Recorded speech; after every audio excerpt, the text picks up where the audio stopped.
All right. Next question from Caitlin Triplet. What actually goes into the testing process? I know we've seen you wearing them and also getting Ben to wear them for testing purposes, but what happens if you reject a formula? How does that process work? Thanks for being awesome. So I'm not sure how specific we want to be, but we could talk kind of generally about what sort of testing we do and what like any nail polish company should be doing in terms of testing products.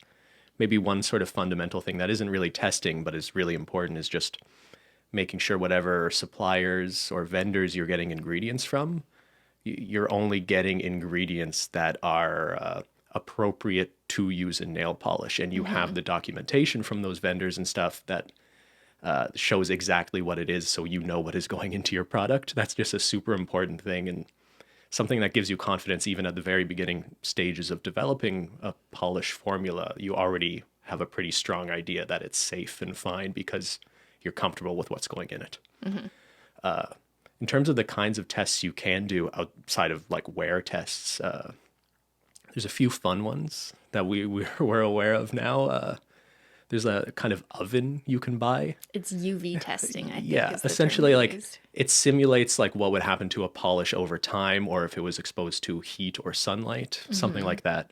But it's essentially just a special little oven you put nail polish in, and it's actually really useful, and it actually has influenced the development process for us before, because there are certain kinds of pigments or colors of nail polish you could make that are more susceptible to fading than others.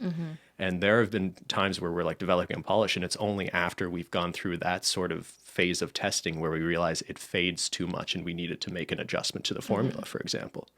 So I guess that's one. You got to And bake that shit for a you got to minute. bake it for more than a minute, yeah.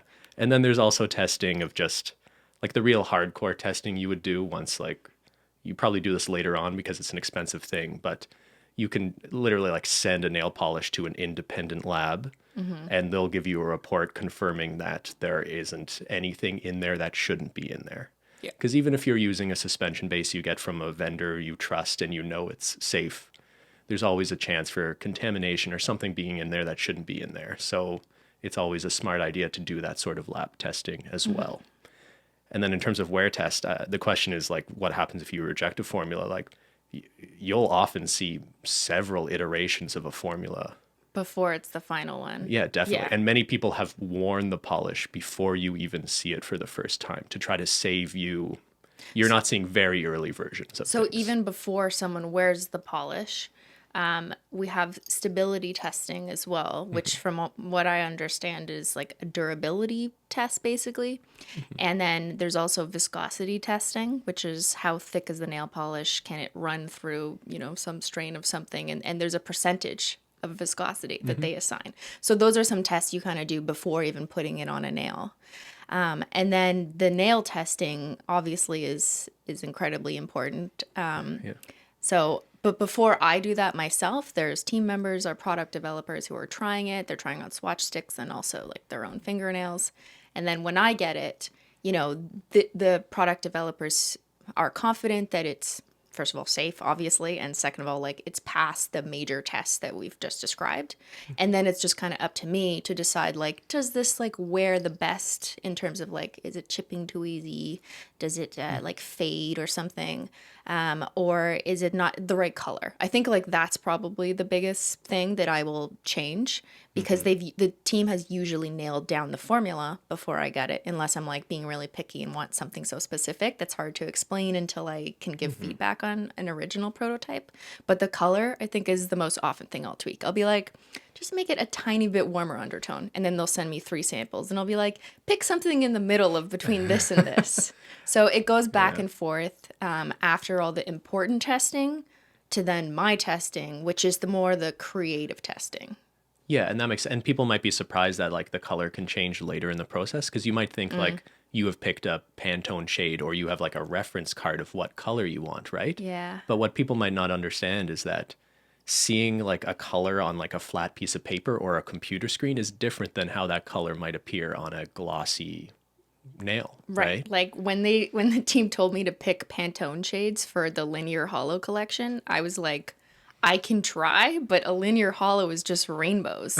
So it just, even if they like try and match the Pantone, it may not be the undertone or the particular color I want. So I kind of find Pantone shades useless when you're working with like super sparkly pigments anyways.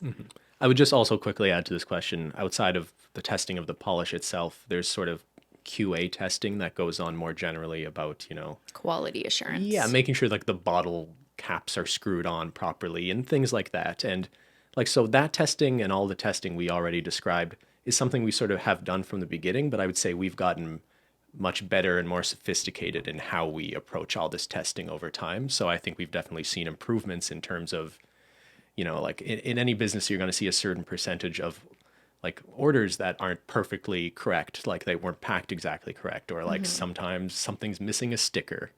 And you keep metrics on this, like sort of performance metrics, just to measure how you're doing over time. And I think we've gotten better in terms of the quality and consistency of the formula as well. Yeah, we've always done QA, but here's the thing. Even when I get the final batch prototypes, like the batch samples, I'll okay it, but then I'm not actually at the warehouse to inspect all the bottles, right? Sure. So there does need to be people on the ground who are looking at these things. So we've always done this, but it was only recently in the past few months that we've hired a QA specialist whose job is only to do QA, as opposed to before it was like a shared responsibility of people working in the warehouse. Yeah. So I think that that's a great improvement, because quality to me is so important, and it upsets me if like one thing is wrong.